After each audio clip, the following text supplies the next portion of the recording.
ಎಲ್ಲರಿಗೂ ನಮಸ್ಕಾರ. Papaya recipe recipe ಅಂದರೆ ಅಡುಗೆ ಮಾಡೋದಲ್ಲ. ಸೊ ವಿಡಿಯೋ ಪೂರ್ತಿ ನೋಡಿ ನಿಮಗೆ ಗೊತ್ತಾಗುತ್ತೆ. ಸೊ ಇದು ಮನೆ ಹತ್ರನೇ ಗಾಡೀಲಿ ಬಂದಿತ್ತು. ಸೊ 1.5 kg ಇತ್ತು, ತೊಗೊಂಡಿದ್ದೀನಿ. ಪರ್ಫೆಕ್ಟಾಗಿ ಹಣ್ಣಾಗಿದೆ ಅನಿಸ್ತು. ಸೊ ಈ ಟೈಮಲ್ಲಿ ಕಟ್ ಮಾಡ್ಕೋಣ. ಮಳೆ ಬೇರೆ ಬರ್ತಿತ್ತು. ಮಳೆ ಬರೋವಾಗ ಯಾರಿಗೆಲ್ಲ ಈ ರೀತಿ ಸ್ವೀಟ್ಸು ಅಂದರೆ ಫ್ರೂಟ್ಸ್ ತಿನ್ನಬೇಕು ಅನಿಸುತ್ತೆ ಅಥವಾ ಖಾರ ತಿನ್ನಬೇಕು ಅನ್ನೋದು ಕಮೆಂಟ್ ಮಾಡಿ. ಸೊ ನನಗೆ ಇವತ್ತು ಫ್ರೂಟ್ಸ್ ತಿನ್ನಬೇಕು ಅನಿಸ್ತು. ಪಪ್ಪಾಯ ಇತ್ತು ಮನೇಲಿ. ಸೊ ಅದನ್ನೇ ಕಟ್ ಮಾಡಿ ತಿನ್ನೋಣ ಅನಿಸ್ತು. ಕಟ್ ಮಾಡ್ಕೊಂಡು ತಿಂತಾ ಇದ್ದೀವಿ. ಸೊ ಇದು ತಿನ್ನೋದ್ರಲ್ಲೂ ಒಂದು ಡಿಫ್ರೆಂಟ್ ಇದೆ. ಯಾವ ರೀತಿ ತಿನ್ನಬೇಕು ಅಂತ ಹೇಳ್ತೀನಿ. ಬಟ್ ನಾರ್ಮಲಾಗಿ ತಿಂದ್ರೂ ಆಗುತ್ತೆ. ಬಟ್ ನನಗೆ ಇವತ್ತು ಅನಿಸಿದ್ದು ಸ್ಪೆಷಲಾಗಿ ತಿನ್ನಬೇಕು ಅನಿಸ್ತು. ಹೊರಗಡೆ ಹೋದಾಗೆಲ್ಲ ನಾವು ಈ ರೀತಿ ಒಂದೊಂದು ಸೈಡ್ ಸಿಕ್ಕಿರುತ್ತೆ, ಈ ರೀತಿ ತೊಗೊಂಡು ತಿಂದಿರ್ತೀವಿ. ಸೊ ಕಟ್ ಮಾಡೋದು ಒಂದು ಕಲೆ ಅಂತಾರೆ. ನಾನು ಈ ರೀತಿ ಕಟ್ ಮಾಡ್ಕೊಂಡು ಹಾಕ್ಕೊಳ್ತಾ ಇದ್ದೀನಿ. ನಾನು ಚಾಕುದಿಂದ ಕಟ್ ಮಾಡ್ತಾ ಇದ್ದೀನಿ.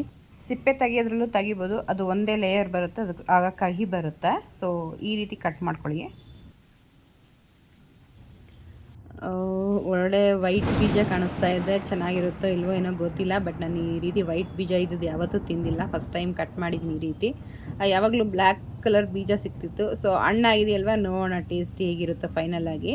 ಬಟ್ ಈ ರೀತಿ ಸಣ್ಣ ಸಣ್ಣ ಪೀಸ್ ಮಾಡಿಕೊಂಡು ಅದ್ರ ಒಳಗೆ ಇರೋ ನಾನು ವೈಟನ್ನು ಸಹ ತೆಗೆದು ಬಿಡ್ತೀನಿ. ಯಾಕೆಂದರೆ ನಮ್ಮ ಮನೇಲಿ ವೈಟ್ ಸಹ ತಿನ್ನಲ್ಲ. ಅದನ್ನ ಆ ರೀತಿ ತಗೊಂಡ್ರೆ ಎಲ್ಲ ತುಂಬ ಇಷ್ಟಪಟ್ಟನೆ ತಿಂತಾರೆ. ನೋಡಿ, ಈ ರೀತಿ ತೆಗಿಬೇಕು ಮೇಲೆ ಒಂದು ಲೇಯರು. ಬಟ್ ಅದು ತಿಂದರೆ ಆರೋಗ್ಯಕ್ಕೂ ತುಂಬಾ ಒಳ್ಳೆಯದು. ಶುಗರು, BP ಈ ರೀತಿ ಕಂಟ್ರೋಲ್ ಆಗುತ್ತೆ. ಬಟ್ ನಮ್ಮಲ್ಲಿ ತಿನ್ನಲ್ಲ. ಸೊ ಇದನ್ನ ತೆಗೆದು ಬಿಡ್ತೀನಿ. ವಾರದಲ್ಲಿ 2 ಸಲ ತಿಂದರೂ ಸಾಕು, ಅಷ್ಟು ಆರೋಗ್ಯ ವೃದ್ಧಿಸುತ್ತೆ. ಪ್ಲೇಟ್ಲೆಟ್ಸ್ ಅಂತಾರಲ್ವ ಬ್ಲಡ್ಡಲ್ಲಿ, ಸೊ ಅದು ಕಂಟ್ರೋಲ್ಗೆ ಬಂದಿರುತ್ತೆ. ಸೊ ನಾನು ಈ ರೀತಿ ಪಪಾಯ ಸಣ್ಣ ಸಣ್ಣ ಕಟ್ ಮಾಡಿ ಹನಿ ಹಾಕ್ಕೊಂಡು ತಿಂತಾಯಿದ್ದೀನಿ. ಹನಿಲಿ ನಾವು ಹೊರಗಡೆ ಹೋದಾಗ ಆಲ್ಮೋಸ್ಟ್ ನಮಗೆ ಈ ರೀತಿ ಸಿಕ್ಕಿರುತ್ತೆ. ಬಟ್ ಅವ್ರು ಹನಿ ಹಾಕ್ತಾರೋ ಶುಗರ್ ಸಿರಪ್ ಹಾಕ್ತಾರೋ ಗೊತ್ತಿಲ್ಲ. ಬಟ್ ನನ್ನ ಮನೇಲಿ ಹನಿ ಹಾಕ್ಕೊಂಡು ತಿಂತಾಯಿದ್ದೀನಿ. ಸಖತ್ ಟೇಸ್ಟಿಯಾಗಿತ್ತು. ಇನ್ನು ತಿನ್ನಬೇಕು ಅನಿಸ್ತಾ ಇತ್ತು.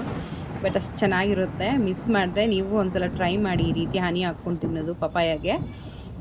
ಯಾರೆಲ್ಲ ನೀವು ಆಲ್ಮೋಸ್ಟ್ ತಿಂದಿರ್ತೀರ ಪಪಾಯ ಹನಿ ಜೊತೆ, ಅವ್ರು ಕಮೆಂಟ್ ಮಾಡಿ ತಿಂದಿದ್ದೀವಿ, ಟೇಸ್ಟ್ ಚೆನ್ನಾಗಿದೆ ಅಂತ.